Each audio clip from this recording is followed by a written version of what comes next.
안녕하세요. 저는 이정희입니다. 자, 오늘부터 여러분과 함께 공부해 나갈 과목은요. 지역농협 6급 NCS 직무능력평가입니다. 저는요, 여기에서 챕터 1의 의사소통 능력에 대해서 한번 여러분과 함께 알아보려고 하는 강사 이정희입니다. 이론 점검부터 한번 시작을 해보도록 할 건데요.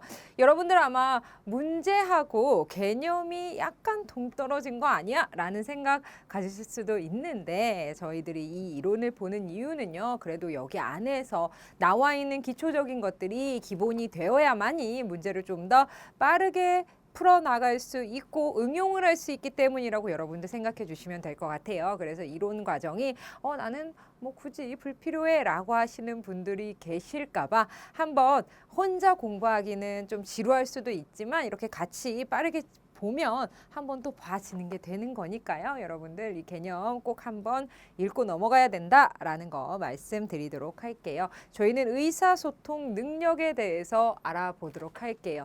기본적으로 여러분들이 의사소통이라고 머리에 딱 떠오르신다면 의사소통이라는 낱말을 혹은 단어를 머리에 떠올린다면 어떤 내용이 떠오르시나요? 어떤 상황이 떠오르시나요? 그렇죠. 누군가와 대화를 하는 내용, 대화를 하는 상황, 대화를 하는 과정이라는 것이 떠오르실 텐데요. 의사소통이라는 거 맞습니다. 한번 보면 의사소통 능력이란이라고 먼저 나와 있네요. 의사소통의 중요성입니다. 먼저 의사소통이라는 게 무엇이냐면 두 사람 또는 그 이상의 사람들 사이에서 일어나는 의사 전달 및 상호 교류를 의미합니다. 나눈다라는 거죠. 의견을 나누는 거. 어떤 개인 또는 집단이 다른 개인 또는 집단에게 정보를 전달할 수 있고요. 감정을 전달할 수 있고요. 자신의 사상, 의견 등을 전달할 수 있습니다. 또 그것들을 받아들이는 과정이 바로 의사소통입니다. 즉 주는 것만이 아니라 주는 것 플러스 받는 것까지 포함합니다. 의사소통의 중요성은요. 의사소통은 각기 다른 사람들의 의견 차이를 좁혀줌으로써 선입견을 줄이거나 제거할 수 있습니다. 기본적으로 여러분들 의사소통을 하다 보면 내가 이제까지 조금 어려워했던 내용에 대해서 알게 되는 경우도 있고요. 혹은 오해했던 부분에 대해서 다시 이해하게 되는 계기가 되기도 하죠. 여러분들 선입견이라는 것은 어떤 대상에 대해서 이미 마음속에 가지고 있는 고정적인 관념이 될 수도 있고요. 관점이 될 수도 있습니다. 이 고정적인 것, 기본적으로 고정적인 것은 이 지금 사회에서는 적절하지 않죠. 유동적으로 좀 움직여야 되는데 이 선입견, 고정적인 생각을 제거하거나 줄여나가는 과정이 될 수 있습니다. 의사소통 능력은요. 상대방과 대화를 나누거나 문서를 통해 의견을 교환할 때 상호 간에 전달하고자 하는 의미를 정확하게 전달할 수 있는 능력을 말합니다. 글로벌 시대에 필요한 외국어, 문서 이해 및 의사소통 능력도 여기에 포함이 됩니다. 그래서 저희가 풀어볼 문제에는 외국어 문제가 포함이 되어 있죠. 그 다음 보도록 하죠. 자, 의사소통 능력의 종류는요. 크게 두 가지로 나눠 볼 수 있습니다. 첫 번째, 우리가 가장 많이 사용하는 바로 문서적인 측면입니다. 그 다음에 두 번째, 언어적인 측면입니다.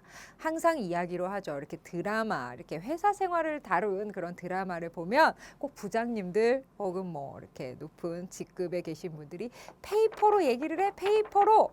라는 얘기고 증거를 남겨 어떤 흔적을 남기란 말이야 이런 말 많이 이렇게 들어보셨을 거예요. 바로 그것이 문서적인 측면이라고 할 수 있을 것 같은데요. 우리가 분명히 이야기할 때는 상대방도 이해를 하는 것 같고 아주 좋은 생각인 것 같아요. 하지만 그것을 글로 써 나가서 페이퍼에 옮기려다 보면 막히는 경우가 있습니다. 당연하죠. 내가 생각한 것을 풀어나가야 되니까요. 의사소통이 그래서 중요한데요. 바로 첫 번째 문서적인 측면부터 볼게요.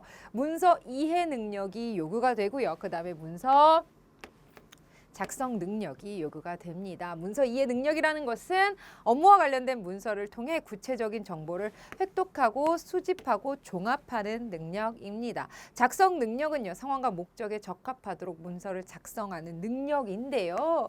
이렇게 말은 쉽지만 생각보다 글로 쓰는 것이 어렵죠. 그래서 이 글을 쓸 때는 여러분들 아셔야 되는 거 이미 많이 다들 아실 것 같고 많이 이렇게 우리 대학 생활이라던가 요즘엔 고등학교에서도 여러 가지 개요표를 작성하는 숙제들이 많이 있더라고요. 그런 걸 통해서 많이 작성을 해 보셨을 것 같은데요. 문서 작성 능력을 하루아침에 잘 쓸 수는 없습니다. 그 다음에 우리가 이렇게 텔레비전에서 보는 것처럼 하얀 폼을 가지고 그 안에서 무조건적으로 쓸 수는 없죠. 그래서 문서 작성 능력 어떻게 해야 키울 수 있나요? 라고 만약에 물어보신다면 저는 과감하게 이야기 드릴 수 있는 게 먼저 선배들이 썼던 그러한 상황에서 썼던 문서를 먼저 보시라라고 할 수 있을 것 같아요. 먼저 했던 내용들을 확인하시고 내가 어떤 방향으로 쓸지 생각을 하신 다음에 나만의 개요표를 써야 됩니다. 글의 첫 번 부분에 어떤 내용이 들어가야 되고 마지막에는 어떤 내용이 들어가야 되는지 확인 후에 마지막에 꼭 하셔야 한다라는 이야기 드릴게요. 문서적인 측면에서는 문서를 작성하는 능력 그리고 이 작성된 걸 가지고 이해하는 능력이 중요하다라는 거 말씀드리죠. 언어적인 측면입니다. 언어적인 측면에서는 언어적인 측면, 말하기 아니죠. 바로 경청하는 능력이 먼저 나왔고 그 다음이 의사표현 능력입니다. 저희 저라고 나누어서 딱 구분지어서 얘기할 수는 없지만 저 초등학교 때는 말하기 듣기 라는 과목이 있었습니다. 그래서 국어 보면 말하기 듣기, 읽기, 이렇게 쓰기 라는 책으로 나뉘어졌는데 요즘에는 달라졌겠지만 어느 수준에 어느 상황에 딱 갔더니 초등학생들 조카의 책을 봤더니 듣기 말하기 라고 순서가 바뀌었더라고요. 그만큼 물론 이거로 국어 과목이 이렇다라고 지금은 또 바뀌었지만 그때 당시에는 제가 초등학교에 다닐 때는 말하기가 조금 우선시였다면 지금은 듣기가 더 중요시 됩니다. 이러한 것들을 보면 알 수 있죠. 언어적인 측면 경청 능력입니다. 경청이라는 것은 단순히 그냥 하고 듣는 것이 아니라 경청이라는 것은 원활한 의사소통의 방법으로 상대의 이야기를 듣는 능력을 의미하는 것이 바로 경청 능력입니다. 경청 안에는요. 상대의 말에 깊이 공감하고 이해하는 것들이 포함이 되겠죠. 의사표현 능력은요. 자신의 의사를 목적과 상황에 맞게 설득력을 가지고 표현하는 능력입니다. 그래서 의사소통 능력 이렇게 봐주시면 되겠고요. 그 다음 보도록 하죠. 자, 바람직한 의사소통을 저해하는 요인입니다. 하지 말아야 될 내용이라고도 할 수 있겠죠. 일방적으로 말하고 일방적으로 듣는 무책임한 마음, 전달했는데 아는 줄 알았는데 라고 착각하는 마음, 이런 것들은 쉬운데 우리가 가장 혼란스러워하는 거 말하지 않아도 이 정도는 알지 않을까? 라고 해서 만약에 하지 않았다면 그의 잘못은 말하지 않은, 전달하지 않은 나의 실수가 되겠죠. 자, 꼭 문서를 작성하거나 혹은 이야기를 할 때 물론 어느 상황에서 누구와 이야기를 하고 어떤 상황에서 어떤 사람에게 보고를 하느냐 그것을 아는 것도 중요하지만 기본적으로 의사소통에서 내가 어떤 상황에 대해서 이야기할 때 상대는 아무것도 모른다, 이 상황에 대해서 전혀 모른다라는 생각을 갖고 간단 명료하고 정확하게 의사소통을 하셔야 됩니다. 그래서 말하지 않아도 이 정도는 알아야지라는 이러한 생각은 여러분들이 꼭 하지 않으셔야 된다라는 이야기 말씀드릴게요. 그 다음 의사소통 능력을 어떻게 개발하느냐, 너무 좀 도덕책 같은 이야기이지만 검토, 피드백 활용하시고요. 명확하고 쉬운 단어. 어떤 작가님이 말씀하셨죠. 가장 잘 쓴 책은 상대가 잘 이해하는 책이다. 상대가 재미있어 해야 된다. 어려운 단어를 몽땅 끄집어와서 한자, 외래어 몽땅 끄집어놔서 있어 보이게 쓴 것이 아니라 상대가 잘 이해할 수 있게 명확하고 쉬운 단어, 이해를 높이는 언어로 단순화시켜야 되겠고요. 상대방과 대화 시 적극적으로 경청해야 됩니다. 잘 들어줘야 되죠. 감정적으로 메시지를 곡해하지 않고 침착하게 감정을 조절하셔야 합니다. 그 다음입니다. 자, 문서 이해하는 능력, 글로 쓰기 적절하지 않지만 저희가 글로 작성을 해놨습니다. 물론 여러분들 이해하시기에 도덕체계 수준이야. 누구나 다 알고 있는 내용이야 라고 하지만 제가 처음에서 말씀드렸죠. 이렇게 한번 정리하고 가는 게 중요하다라고요. 문서 이해 능력은 여러분들이 좀 깊게 봐주셔야 됩니다. 왜 그러냐면 문제에서 자주 언급이 되고요. 이는 기본적인 지식을 갖고 알 수 있는 내용이 아니기 때문이죠.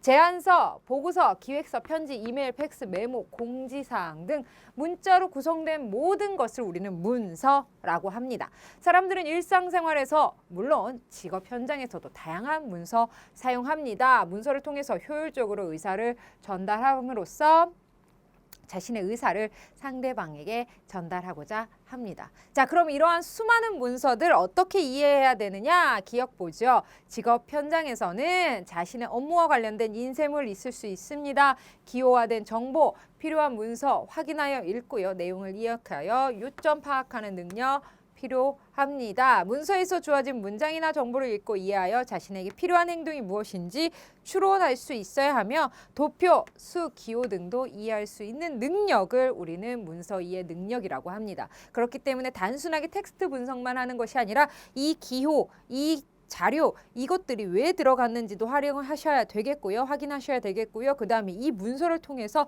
내가 해야 되는 일은 무엇인지를 유추해낼 수 있고 추론할 수 있어야 된다라는 것입니다. 그 다음 볼게요.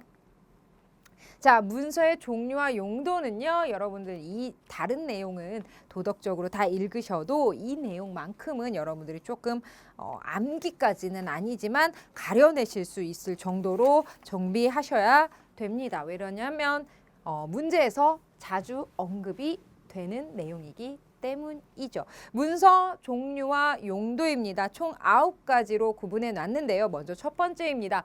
공문서입니다. 공문서는 행정기관에서 대내적 혹은 대외적으로 공무를 집행하기 위해 작성하는 문서를 우리는 공문서라고 합니다. 자, 기획서 작성해서 기한 올리세요. 기획서는 적극적으로 아이디어를 내고 기획해 하나의 프로젝트를 문서 형태로 만들어서 상대방에게 기획의 내용을 전달하여 기획을 시행하도록 설득하는 문서를 우리는 기획서라고 합니다.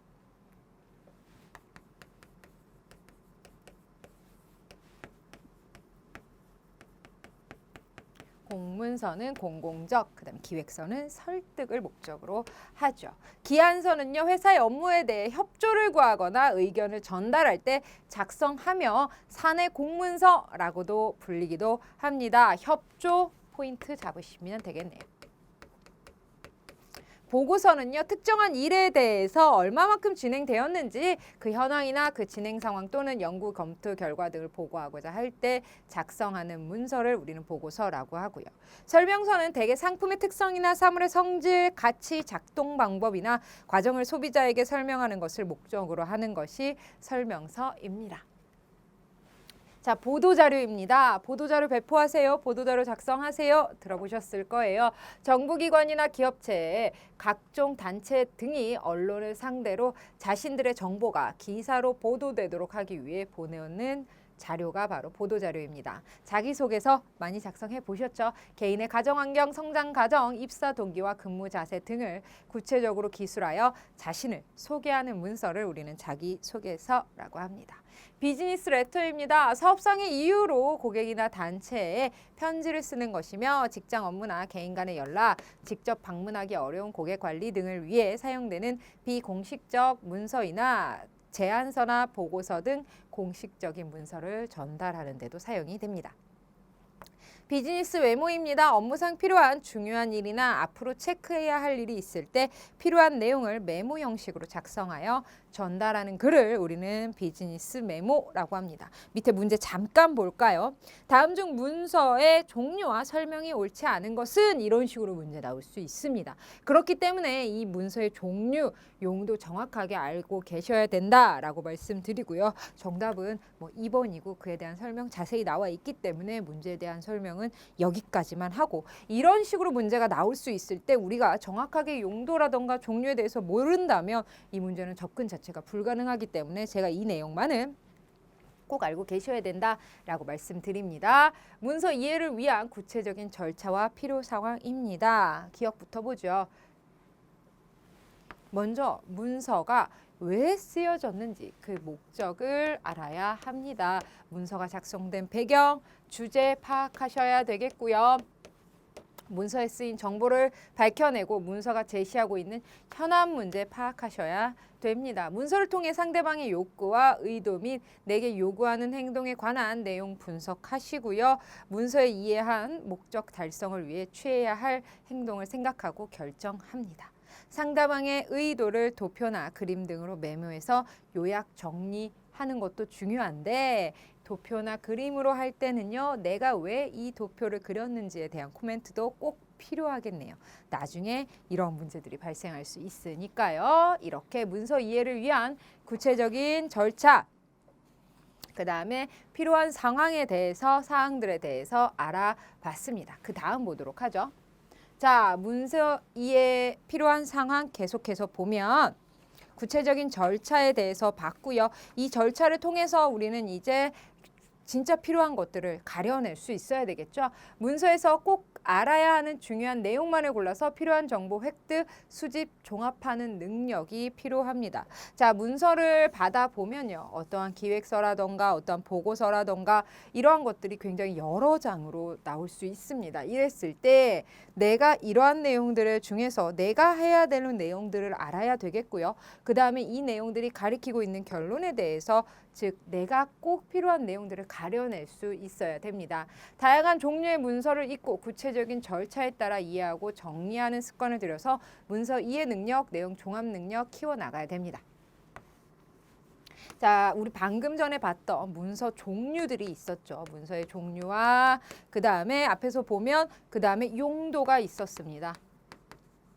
이러한 것들을 어떤 내가 기획서를 읽었는데 그 기획서의 목적이나 취지에 맞지 않는 결론을 이끌어내면 안 되겠죠. 보고서를 읽었는데 기한서의 형태로 정리하면 안 될 것 같고요. 보도자료를 작성하려고 했는데 기획서의 형태로 작성하면 안 되겠죠. 그만큼 다양한 종류의 문서를 목적에 맞게 읽는 것, 그 다음에 그 안에서 우리가 추려내는 것들을 요구되는 것들이 문서 이해 능력, 내용 종합 능력을 키워나갈 수 있게 노력하는 것입니다. 책이나 업무에 관련된 문서를 읽고 나만의 방식으로 소화하여 작성할 수 있는 능력도 중요하겠네요.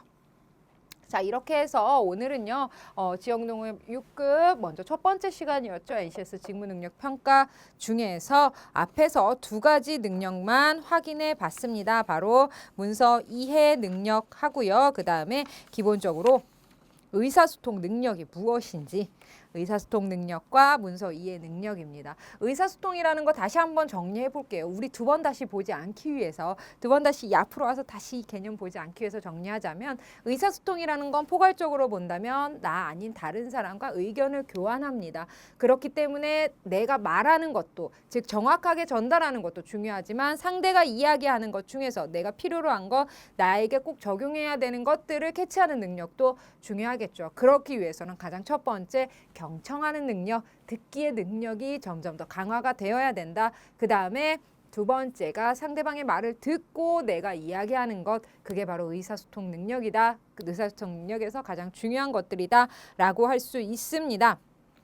의사소통은 기본적으로 우리는 회사 생활을 하고 그 다음에 우리의 일상생활을 하면서도 상대방하고 의견을 나눌 때 매일 만나서 얘기할 수 없기 때문에 첫 번째 문서적인 의사소통 능력 필요하고요. 그 다음에 언어적인 의사소통 능력 필요하다라고 말씀드렸네요. 의사소통을 저해하는 요인들에 대해서는 우리가 이미 알고 있는 것들, 뭐 일방적으로 말하지 않는다, 전달하지 했는데 잘못 전달됐다 이런 거 물론 가장 도덕적인 것이지만 가장 중요한 것은 우리가 간과해서는 안 되는 것이 바로 말하지 않아도 이 정도는 알 거야 라는 것, 제가 이 부분을 조금 강조드렸다라는 거 꼭 기억해 주시기 바랍니다. 두 번째 문서 이해 능력 정리해 볼게요. 제가 문서 이해 능력은 여러분들이 꼭 알아두셔야 됩니다 라고 했던 게 바로 문서의 종류와 그 다음에 그것에 대해서 이해하는 능력인데요. 문서의 종류와 용도입니다. 우리 교재에서는 총 9가지로 구분을 했죠. 제일 가장 공문서 나왔고요. 기획서, 기한서, 보고서, 설명서, 보도자료. 자, 그 자기소개서, 비즈니스 레터, 이메일이라고도 하죠. 그 다음에 비즈니스 메모해서 총 9가지입니다. 이메일은요. 회사 생활할 때는 회사 메일을 통해서 내가 다른 기업의 어떤 사람에게 공적으로 보내는 걸 수도 있고요. 개인적으로 보내는 걸 수도 있다라는 거 다시 한번 말씀드릴게요. 문서의 종류와 용도, 여러분들 이 부분에서 놓치시면 안 되는 거, 문서의 종류와 용도에 맞게 작성할 줄 알아야 되고, 그 다음에 그 종류와 용도에 맞게 이해할 수 있어야 된다. 그렇기 때문에 그 뒤에를 가보면 문서 이해를 위한 구체적인 절차와 필요 사항에서 문서 이해의 구체적인 절차가 나왔고요. 필요한 상황에 대해서 나왔습니다. 그래서 다양한 종류의 문서 있고요. 책이나 업무에 관련된 문서 있고, 나만의 방식으로 이해할 수 있는 거 키워야 한다라는 내용 말씀드렸습니다. 자, 이렇게 하면 오늘 했던 내용 짧게 정리할 수 있었습니다. 그렇게 어려운 내용은 없었고요. 다만 여러분이 좀 암기 비슷한 거 해주셔야 되는 게 문서의 종류와 용도입니다. 왜 그러냐면 문제에서도 봤듯이 문서의 종류와 설명으로 옳지 않은 거 이렇게 해서 설명으로 딱 나오면 내가 이 내용에 대해서 전혀 모른다면 이 문제는 접근 자체가 좀 불가능합니다. 왜 그러냐면 특수한 정보이기 때문이죠. 그래서 이 내용만큼은 달달달 외운다라기보다는 구분할 수 있을 정도로 여러분들이 좀 익혀주시면 좋을 것 같습니다. 다음 시간에는요. 이제 3번과 4번 문서 작성 능력부터 한번 들어가 보도록 할 건데요. 의사소통 했으니까 이제 우리 문서 작성 능력까지도 한번 보도록 하겠습니다. 문서가 무엇인지 의사소통이 무엇인지까지 알아봤으니 이제 다음 시간에는 문서 작성 능력에 대해서 조금 더 알아보도록 하죠. 자, 짧은 시간이었지만 2번 다시 3번, 4번 앞으로 다시 돌아와서 공부하는 일 없도록 여러분들에게 꼭 필요로 해야 되는 작업이라는 거 다시 한번 말씀드리고요. 저는 다음 시간에 계속 이어서 이어나가도록 개념 시간 이어나가도록 할게요. 자, 그러면 고생 많이 하셨고요. 전 다음 시간에 찾아뵙도록 하겠습니다. 감사합니다.